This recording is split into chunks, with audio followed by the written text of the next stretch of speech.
Para salafun saleh selalu lari dari kepemimpinan itu karena kepemimpinan itu begitu kejam. Kepemimpinan itu dekat dengan neraka.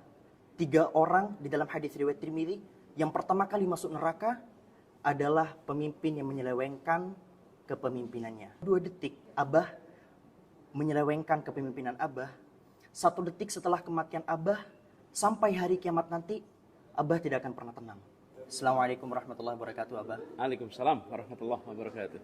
Jadi mungkin ini konten sedikit berbeda dengan yang lain. Yang lain biasanya ajakan dan sebagainya. Tapi kali ini ada sedikit pesan yang sering kali kami sampaikan kepada teman-teman saya yang nyalek. Apa tuh? Terlepas dari apapun surveinya, Abah harus ingat sama firman Allah Subhanahu wa taala, tu'til mulka man tasha wa tanzi'ul mulka mimman tasha. Allah yang bisa mengangkat sesiapapun yang Allah inginkan, dan Allah juga bisa menurunkan sesiapapun yang Allah inginkan.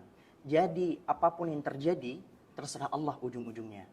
Dan siapa tahu harapan kami bahwa apabila nanti Abah memimpin, kami berharap bahwa Abah nanti bisa punya mentalitas layaknya Sayyidina Umar ibn Abdul Aziz.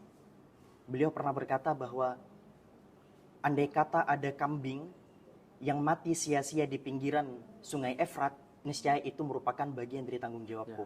Ya, dan perlu Abah ingat, maaf Abah kalau ini kesannya agak sedikit terkesan menggurui, tapi perlu kami ingatkan banget.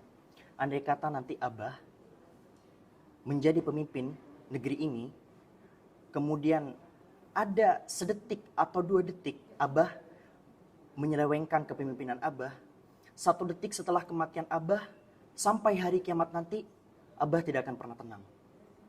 1 detik setelah kematian Abah, wallahi Abah tidak akan pernah tenang. Dan andai kata Abah bertanggung jawab betul-betul, maka itu adalah ladang pahala terbesar untuk Abah. Kami berharap Abah benar-benar memegang teguh prinsip itu. Ingat bahwa pemimpin itu banyak orang-orang yang lari darinya. Para salafun saleh selalu lari dari kepemimpinan itu karena kepemimpinan itu begitu kejam. Kepemimpinan itu dekat dengan neraka. 3 orang di dalam hadis riwayat Tirmidzi, yang pertama kali masuk neraka adalah pemimpin yang menyelewengkan kepemimpinannya. Maka kami berharap, Abah, kami datang dengan penuh harapan. Kami datang tanpa bayaran. Kami berharap Abah bisa memegang teguh prinsip kepemimpinan yang sebenarnya. Insya Allah. Dan perjalanan yang penuh dengan tantangan ini juga kita yakini bahwa semua rekayasa-rekayasa yang kita hadapi ini nggak akan mungkin bisa mengalahkan rekayasa Allah. Wa makaru wa makarullah. Wallahu khairul makirin. Nah, jadi kita pegang itu sebagai bagian ikhtiar. Nantinya pada saat mengambil keputusan, kita akan selalu berada di dilema. Tidak semua keputusan sesuai dengan teori. ya. Tidak semua keputusan itu adalah sesuatu yang sesuai dengan yang seharusnya. Di dalam mengambil keputusan, karena itulah disebut kebijaksanaan. Iya.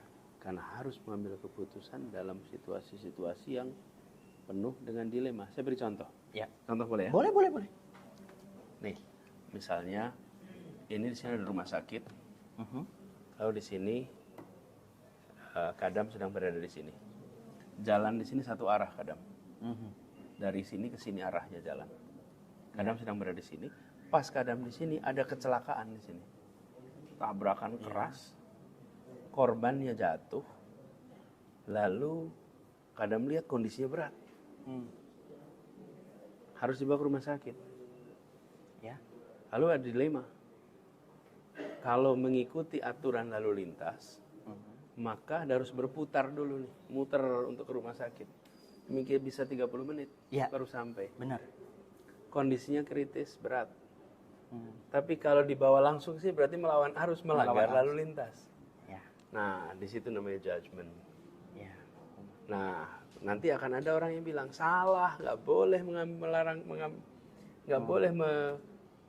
melanggar lalu lintas. Itu prinsip, nggak boleh. Tapi ada yang bilang, oh kita lebih penting menyelamatkan nyawa. Iya, benar. Disitulah yang saya maksud. Bahwa tidak bisa dalam kenyataannya Nantinya kita bilang, oh harus pakai 1, 2. Di situ yang namanya kebijaksanaan. Sebagai pemimpin. Di situ ambil keputusan. Tentu dia harus mempertanggungjawabkan. Bagi yang menganggap aturan lalu lintas tidak boleh dilanggar, pemimpin telah melakukan pelanggaran besar. Ya. Karena pemimpin sudah mengkhianati aturan paling dasar, Yaitu jalan satu arah. benar. Oke.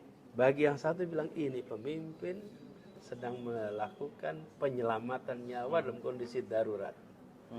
Benar. Akan selalu muncul begitu. Benar. Jadi maksud saya, jangan pernah berharap nantinya semua hal pasti disetujui. Ya. Akan ketemu dengan situasi di mana harus mengambil keputusan berdasarkan kondisi. Nah, bagi kadam yang berada di sini, kadam harus memutuskan dalam 5 menit. Ya. Bagi orang lain, mendiskusikan bisa 3 jam. Afternya. Tapi kadam di situ 5 menit harus putusin. Mau Ya. pakai yang mana? Muter setengah jam Ya. atau melanggar. Benar. Benar. Nah, bagi orang yang membahas, dia bisa membahas berhari-hari.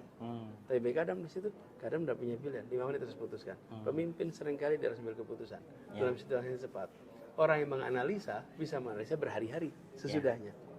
Jadi doakan bisa amanah, istiqomah, dan didekatkan dengan ikhlas. Insya Allah. Bismillah. Bismillah. Terima kasih Abah. Sama-sama. Kita tagih janjinya nanti di akhirat. Iya. Ya. Assalamualaikum warahmatullahi wabarakatuh.